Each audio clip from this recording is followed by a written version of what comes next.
श्री कृष्ण। मैं मीनाक्षी त्रिपाठी अपराजिता 99 में आप सभी का बहुत बहुत स्वागत करती हूँ। आज मैं आपको आंवला नवमी की विशेष कथा सुनाऊंगी। हर व्रत की एक कथा होती, हर तिथि की कथा होती।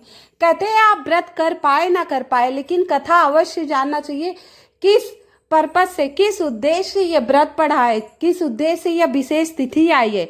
तो आइए मैं आप लोगों को आंवला नवमी की बहुत ही चमत्कारी विशेष कथा सुनाती हूँ। बहुत ही प्राचीन काल पहले एक राजा प्रण थे, उनका नाम प्रण था। वह राजा रानी का संकल्प था, बिना 1.25 किलो, बिना 1.25 मन आंवला बांटे वो भोजन नहीं किया करते। उनका प्रण नियमित था, वो प्रतिदिन आंवला बांट कर ही भोजन किया करते। आंवले का दान करके ही प्रतिदिन वो राजा रानी भोजन किया करते। उनका बेटा बड़ा हुआ, उनका विवाह हुआ। बेटा बहू ने सोचा, हमारे माता पिता तो डेली 1.25 मन आंवला दान करते हैं, ऐसे तो राजकोष का खजाना खाली हो जाएगा। ये तो बहुत बुरी बात हो जाएगी, हमारे बाल बच्चे कैसे पलेंगे बढ़ेंगे। ये तो राज कर लिए और प्रतिदिन 1.25 मन आंवला बांटते रहते हैं, ये तो मैं बचपन से देखता चला आ रहा हूँ। बेटा बहू अपने माँ बाप के पास गए, बहू सास ससुर के पास गई।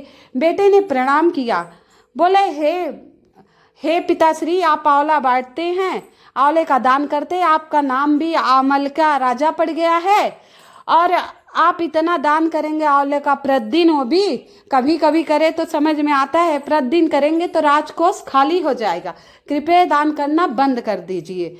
अपने बेटा बहू से ये बात सुन के राजा रानी दोनों को अत्यंत दुख हुआ, हृदय से बहुत दुखित हुए और राज त्याग कर दोनों चले गए जंगल में, प्रभु का नाम जपते हुए। श्रीमन नारायण नारायण भजमन नारायण नारायण, ऐसे नाम जपते हुए प्रभु का जंगल में रहने लगे। रहने तो लगे, 1 दिन बीता, 2 दिन बीता, लेकिन उनका सत था कि बिना आंवला बांटे भोजन नहीं करेंगे, बिना आंवला का दान किए। ऐसे 7 दिन बीत गया और नारायण नारायण का भजन करते रहे। प्रभु ने सोचा, वो राजा रानी महल छोड़कर बिरिया बान नामक जंगल में बैठे थे। राजा ने सोचा, ये 7 दिन से भूखे प्यासे, अगर मैं इनका प्रण नहीं रखूंगा, इनका सत नहीं रखा, तो भक्तों का विश्वास मेरे ऊपर से उड़ जाएगा। प्रभु चिंतन करने लगे, मेरे भक्त परेशान हैं और वो अपना सत नहीं छोड़ रहे, अपना प्रण नहीं छोड़ रहे। आज 7 दिन हो गया, दोनों भूखे प्यासे मेरा भजन कर रहे हैं और आंवले का दान नहीं कर पा रहे हैं।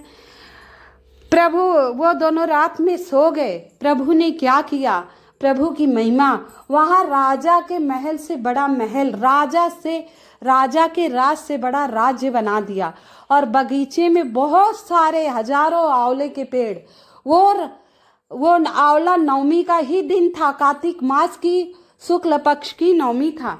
जब राजा रानी उठे, ये सब अचंभा देख के बोले, ये प्रभु की माया है। हे रानी, राजा कहने लगे, हे रानी, सत मत छोड़ो, सूरमा सत छोड़ा मत, सूरमा सत छोड़ा पत जाए, सत छोड़ी लक्ष्मी फिर से मिली आए। कहे, हे रानी, अपना प्रण अपने वचन से कभी नहीं फिरना चाहिए। अगर बड़े बड़े सूरमा भी फिर जाते हैं तो उनका पतन हो जाता है। अगर हम सत नहीं छोड़ते तो थोड़े कष्टों के बाद, प्रभु परीक्षा लेने के बाद हमारा कल्याण करते हैं। इसी कारण प्रभु की महिमा से ये सब हमें मिला है।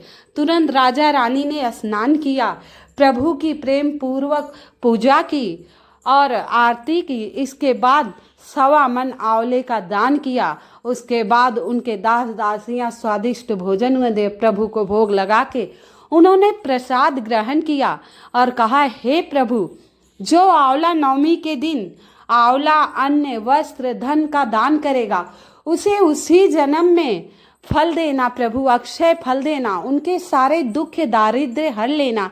हे प्रभु नारायण, जो इस दिन आंवला के पेड़ के नीचे आपके भजन नाम कीर्तन मार्ग प्रभु मन से, अपने मन से एक बार सच्चे दिल से आपको पुकार ले, उन पर कृपा हे माता महालक्ष्मी, हे प्रभु जगदीश्वर सदा बनाए रखना।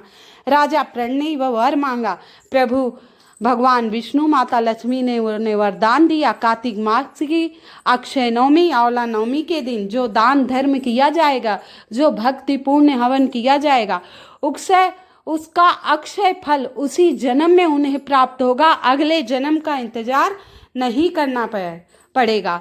तो हमारी भी प्रभु से यही विनती है, हे प्रभु जो यह कथा सुने उसे सदा सुखी